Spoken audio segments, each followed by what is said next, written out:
Ibu, bapak, saudara-saudari, adik-adik para sahabat Tuhan Yesus di Paroki Santo Yosef Medari dan di Stasi Santo Tomas Sayegan, juga para sahabat Tuhan Yesus dimanapun Anda berada, berkah dalam, salam sehat, semangat selalu, dan jangan lupa bahagia. Kembali marilah kita belajar ilmu sejati pada hari Rabu, tanggal 17 November tahun 2021 bersama dengan gereja kita memperingati peringatan wajib Santa Elizabeth dari Hongaria. Marilah kita mengawali belajar ilmu sejati kita dengan berdoa dalam nama Bapa, Putra, dan Roh Kudus. Amin. Ya Allah, Santa Elizabeth melihat dan menghormati Kristus dalam diri kaum miskin. Semoga karena doa dan teladannya, kami pun melayani orang malang dan papa dengan cinta kasih sejati. Dengan pengantaraan Tuhan kami Yesus Kristus Putramu, yang hidup dan berkuasa bersama Dikau dalam persatuan Roh Kudus Allah sepanjang segala masa. Amin. Para sahabat Tuhan Yesus terkasih, kita akan belajar ilmu sejati dari Injil Yesus Kristus menurut Lukas bab 19 ayat 11 sampai dengan 28.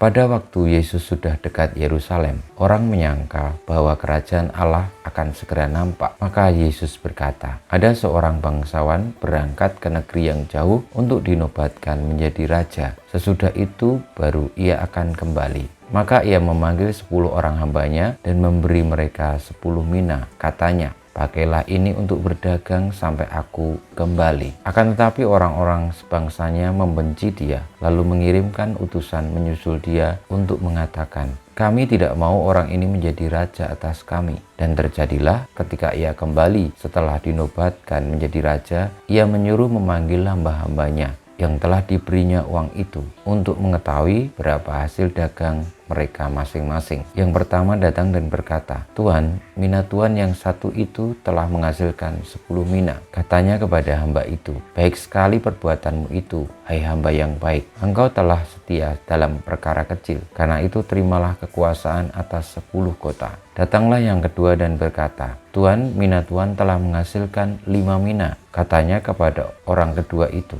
dan engkau kuasailah 5 kota. Dan hamba yang ketiga datang dan berkata, Tuan, inilah mina Tuan. Aku telah menyimpannya dalam sapu tangan, sebab aku takut akan Tuan, karena Tuan adalah manusia yang keras. Tuan mengambil apa yang tidak pernah Tuan taruh, dan Tuan menuai apa yang tidak Tuan tabur. Kata bangsawan itu, hai hamba yang jahat, aku akan menghakimi engkau menurut perkataanmu sendiri. Engkau sudah tahu aku ini orang yang keras. Aku mengambil apa yang tidak pernah kutaruh dan menuai apa yang tidak kutabur. Jika demikian, mengapa uangku tidak kau berikan kepada orang yang menjalankan uang? Maka sekembaliku, aku dapat mengambilnya serta dengan bunganya. Lalu katanya kepada orang-orang yang berdiri di situ, ambillah mina yang satu itu dan berikanlah kepada orang yang mempunyai 10 mina itu. Kata mereka kepadanya, Tuan, ia sudah mempunyai 10 mina. Ia menjawab, aku berkata kepadamu, tiap orang yang mempunyai, ia akan diberi. Tetapi siapa yang tidak mempunyai, daripadanya akan diambil juga apa yang ada padanya. Akan tetapi semua setuluku ini yang tidak suka aku menjadi rajanya, bawalah mereka kemari dan bunuhlah mereka di depan mataku. Setelah mengatakan semuanya itu, Yesus mendahului mereka meneruskan perjalanannya ke Yerusalem.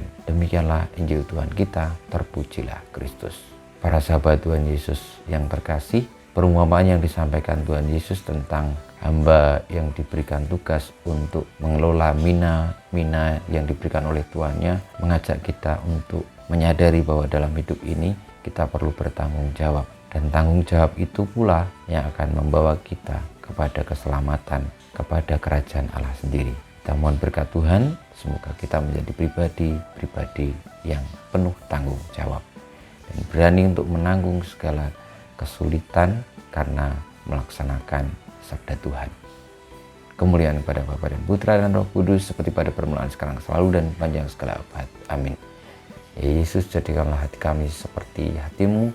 Tuhan bersamamu dan bersama rohmu, kita semua hidup kita, perjuangan kita untuk menjadi pribadi yang bertanggung jawab atas kehendak Allah, senantiasa dibimbing, dilindungi, diberkati oleh Allah yang Maha Kuasa, Bapa dan Putra dan Roh Kudus. Amin.